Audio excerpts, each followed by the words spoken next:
சுருக்கெழுத்து தமிழ் இளநிலை முதல் தாள்.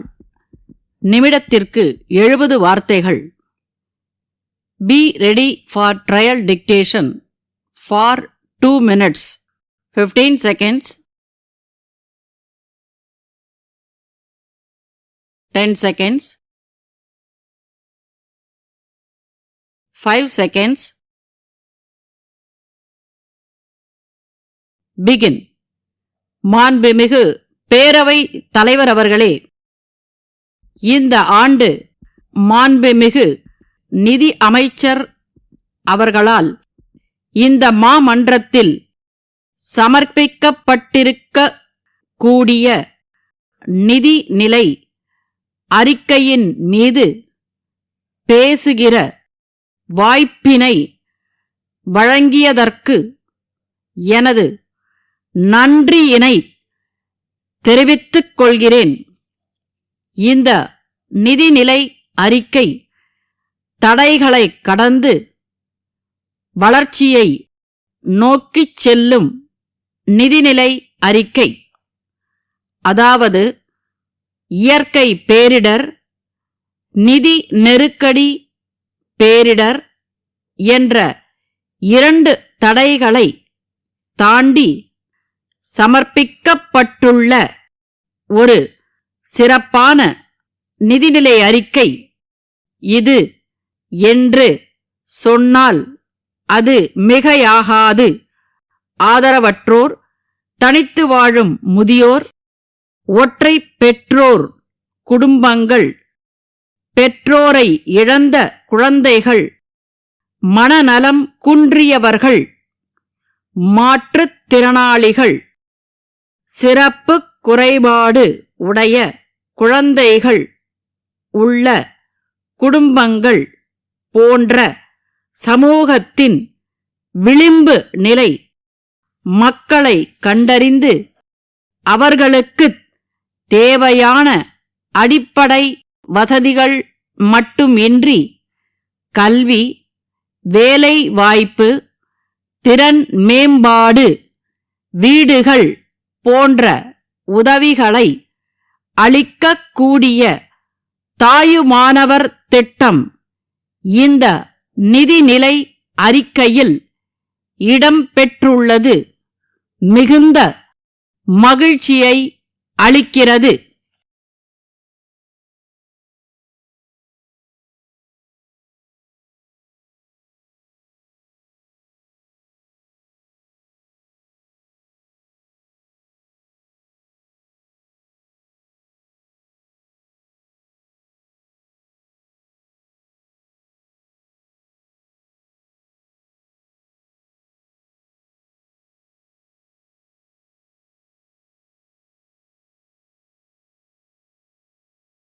வினாத்தாளின் குறியீட்டு எண் 241 241.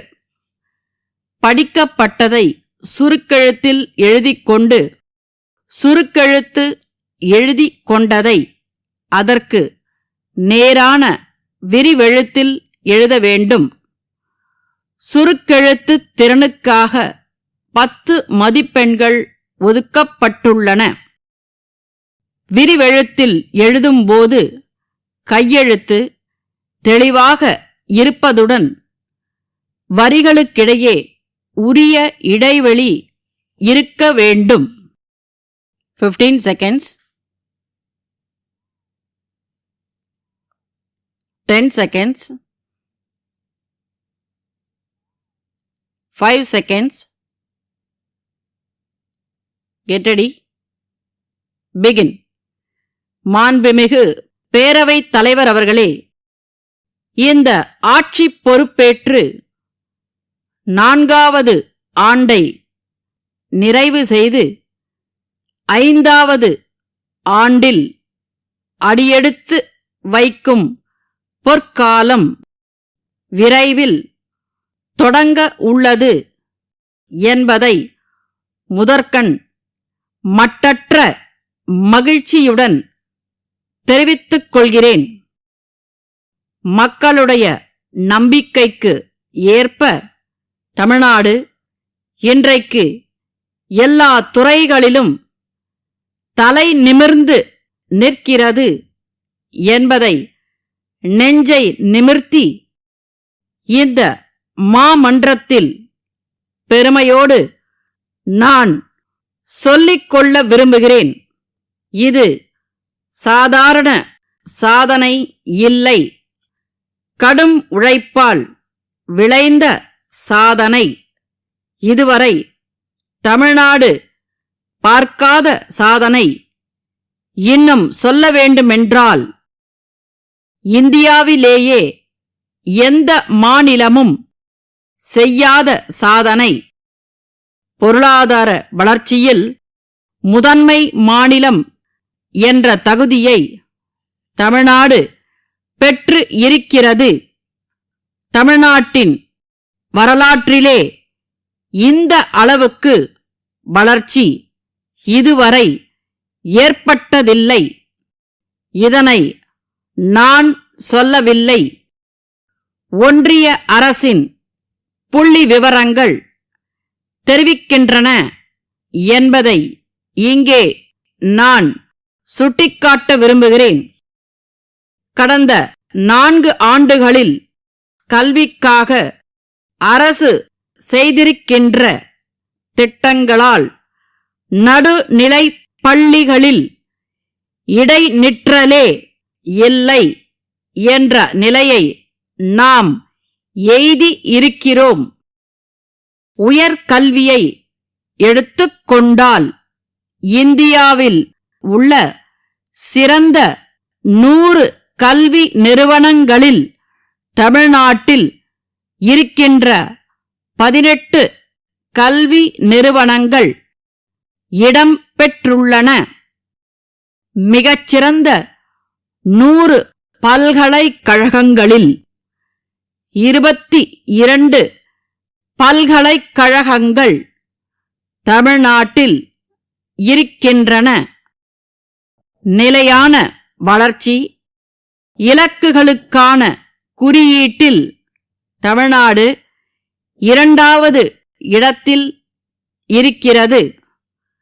சமூக முன்னேற்ற குறியீட்டில் தமிழ்நாடு கிட்டத்தட்ட 64 புள்ளிகளை பெற்று முதலிடத்தில் இருக்கிறது. மருத்துவ துறையை எடுத்துக்கொண்டால் இந்தியாவிலேயே தமிழ்நாட்டில்தான் அதிக அளவில் அரசு மருத்துவர்கள் இருக்கிறார்கள். அதிகமான மருத்துவ இடங்கள் இருக்கின்ற மாநிலமும் தமிழ்நாடுதான். ஒரு மாநிலத்தில் தொழில் வளர்கிறது, தொழிற்சாலைகள் பெருகுகின்றன, பெண்கள் முன்னேற்றம் காண்கிறார்கள், உற்பத்தி அதிகரிக்கிறது, சுற்றுலா பயணிகளின் எண்ணிக்கை அதிகரிக்கிறது, ஆலயங்கள் தழைக்கின்றன என்று சொன்னால் அங்கே சட்டம் ஒழுங்கு சிறப்பாக செயல்படுகிறது என்று பொருள். அந்த வகையில் தமிழ்நாட்டில் தற்போது நிலவும் அமைதியான சூழலுக்கு காரணம் காவல் துறைதான். மாநில நலன்களுக்கான இந்த அரசின் பயணம் தொடரும் என்று தெரிவித்து என் உரையை நிறைவு செய்கிறேன். மதுரையில் உள்ள பத்மநாபன் நிறுவனத்தின் மேலாளர், சென்னையில் உள்ள நாராயணன் நிறுவனத்தின் மேலாளருக்கு எழுதிய கடிதம். அன்புடையீர், தாங்கள் அனுப்பிய நோட்டுப் புத்தகங்கள் மற்றும் எழுது பொருட்கள் மிக நல்ல முறையில் கிடைக்கப் பெற்றன என்பதை மகிழ்ச்சியுடன் தெரிவித்துக் கொள்கிறேன். தாங்கள் அனுப்பிய பொருட்கள் அனைத்தும் மிக வேகமாக விற்பனையாகிக் கொண்டிருக்கின்றன. விரைவில் அனைத்து பொருட்களும் தீர்ந்துவிடும் நிலைமை ஏற்பட்டுள்ளது. கோடைக்கால விடுமுறை முடிந்து பள்ளிகள் திறக்க இருப்பதால் நோட்டுப் புத்தகங்கள் மற்றும் எழுது பொருட்களுக்கான தேவை மிகவும் அதிகரிக்க வாய்ப்பு இருக்கிறது. எங்களுக்கான தேவை குறித்து நாங்கள் மதிப்பீடு செய்து கொண்டிருக்கிறோம். இந்த பணி முடிந்தவுடன் விரைவில் எங்களுடைய தேவை குறித்த கடிதத்தினை தங்களுக்கு அனுப்புகிறோம். இத்துடன் தாங்கள் ஏற்கனவே அனுப்பிய எழுது பொருட்களுக்கான காசோலையை இணைத்துள்ளோம். நன்றி. தங்கள் நம்பிக்கையுள்ள